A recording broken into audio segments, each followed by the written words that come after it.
about hypothesis testing, and I want to sort of go through a concrete example with z-scores. As I mentioned during lecture, we are going to work on hypothesis testing for all the subsequent statistical tests. And I want to sort of go over a very basic example, and then we'll build on that, okay? So there are 4 steps, right? So step 1 was to write out your null and alternative hypotheses. So our null hypothesis is how you would write it, how we denote it is H, we call it H naught, so with this little circle at the end down here. And so that always means there will be no change. So let me give you an example. So let's say, you remember my example where I have half the class study and the other half not study, right?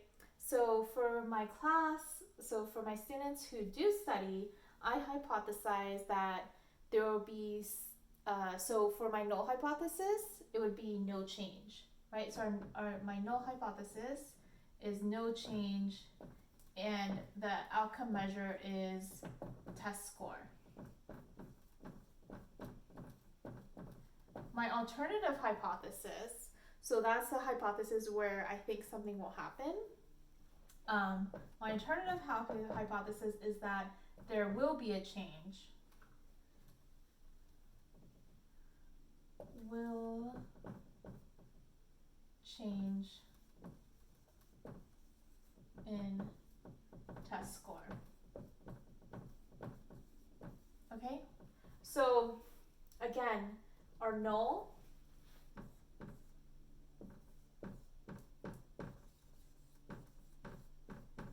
which is written as H with this circle, H naught, and then this is our alternative hypothesis.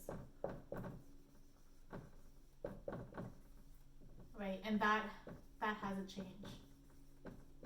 Okay, so that's step 1. So I also have data on my population. I know that my population's mean is 70 and my sample's mean is 80. Okay, so first, for step 2, we have to set the alpha level, right? Let me use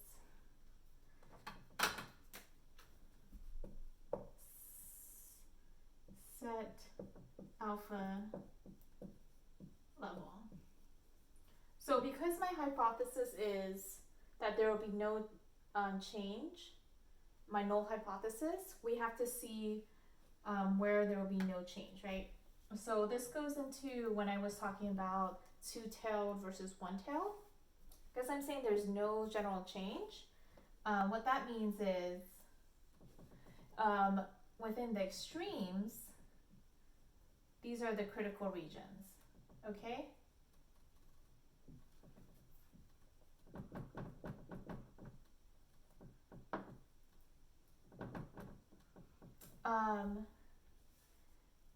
So if my z-score falls, for my sample falls in this highlighted blue area, that means that I will reject my null hypothesis. Because my null hypothesis is saying that there will be no change, right? But if my sample falls in this critical region, that means there is a change, statistically significant change compared to my population. So this critical region, because it's two-sided, so it's in the extremes, that also applies to this side. This is also my critical region. Reject the null.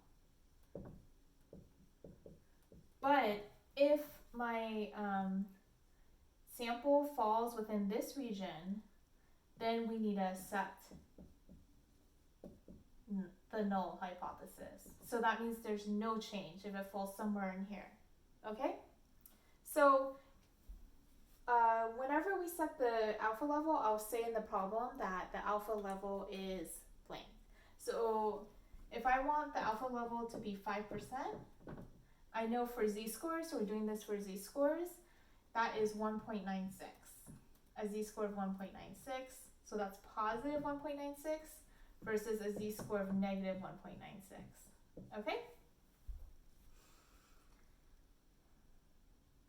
So I'm gonna erase some of this.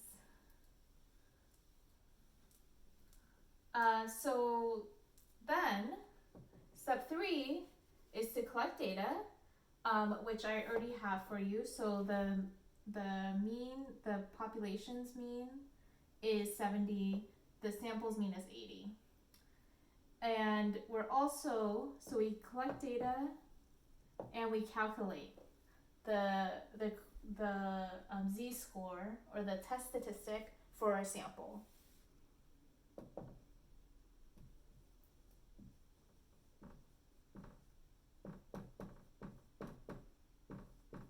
So for this example, we're using z-scores. So in the lecture, I had the equation z equals the mean, so the mean of the sample minus the mean of the population all over the standard error for the sample. Okay, so that would be 80. So I'm getting it from here. This is the mean of the sample minus 70, the mean of the population. So I give these numbers, okay, all over 5. So what we get is 80 minus 70 is 10 over 5, which equals, so our z is 2. Okay, do you all see that? Hopefully. And so then the last step, step 4, is we see if our calculated test, our z-score, so when in future lectures we'll be doing this on t-scores, and then we'll do different types of t-tests, but we do the same sort of process. Okay, so we calculate the statistic, and then we see, does this statistic, how does this compare to our critical region? So we got 2 for our z-score. What we see is our critical z-score was 1.96. So that means our sample is falling in the critical region. So what we can do for step 4, we reject the null hypothesis, right? Because our z-score falls in the critical area.